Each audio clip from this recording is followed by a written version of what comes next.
Russian attacks killed at least 7 in Ukraine as talks on a U.S. peace plan continued. Russia launched a wave of attacks on Ukraine's capital, Kyiv, overnight, killing at least 7 people in strikes that hit city buildings and energy infrastructure. A Ukrainian attack on southern Russia killed 3 people and damaged homes, authorities said. These attacks came during a renewed U.S. push to end the war that has raged for nearly 4 years, and talks about a U.S. peace plan. U.S. Army Secretary Dan Driscoll met with Russian officials for several hours in Abu Dhabi, United Arab Emirates, on Tuesday. Driscoll, who became part of the American negotiating team less than 2 weeks ago, is heading up the latest phase of talks involving the terms of a possible peace settlement with Russia. The U.S. official noted that the Ukrainians were aware of the meeting and all sides have indicated they wanted to reach a deal to halt the fighting as quickly as possible. Oleksandr Bevs, a Ukrainian delegate, said the proposed settlement's points were reduced, denying reports that the 28-point U.S. peace plan now consisted of 19 points. He confirmed the document would continue to change, with points unrelated to Ukraine, duplicates, and those solely concerning Russia-U.S. relations being excluded for editing purposes. Ukrainian President Volodymyr Zelenskyy said late Monday that the list of necessary steps to end the war can become workable after progress was made in Sunday's talks. He planned to discuss sensitive, outstanding issues with U.S. President Donald Trump, with his senior advisor hoping to finalize a deal in November. Russian officials have been reserved in their comments, with Foreign Minister Sergei Lavrov stating Moscow is in touch with U.S. officials about peace efforts.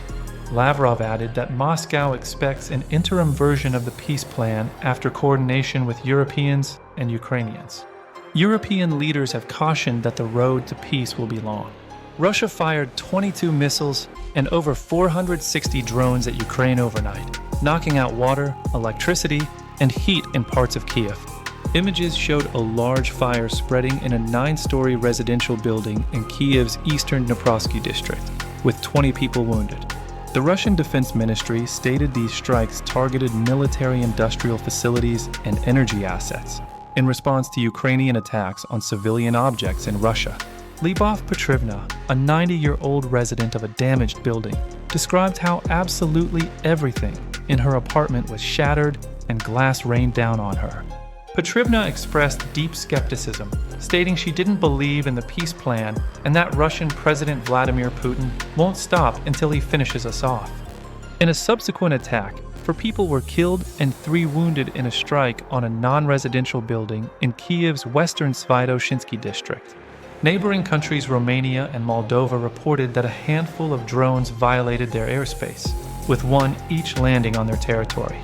Ukraine's energy ministry confirmed energy infrastructure had been hit, and 6 people, including 2 children, were wounded in an attack on energy and port infrastructure in the Odessa region.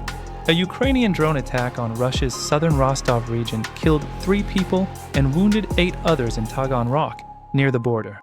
Another Ukrainian drone attack on Russia's Krasnodar region was described as one of the longest and most massive, wounding 6 people. Russian air defenses destroyed 249 Ukrainian drones overnight above various Russian regions and the occupied Crimean Peninsula. Ukraine claimed its drones and missiles struck an aviation repair plant, a drone production facility, an oil refinery, and an oil terminal. This marked the 4th largest Ukrainian drone attack on Russia since the war began on February 24, 2022. Oleksandr Bevs, a Ukrainian delegate, described the Geneva talks as very constructive. However, Kremlin spokesperson Dmitry Peskov stated that Moscow had not yet received the updated U.S. peace plan from that meeting. French President Emmanuel Macron supported the American plan as going in the right direction, but cautioned against it being a capitulation.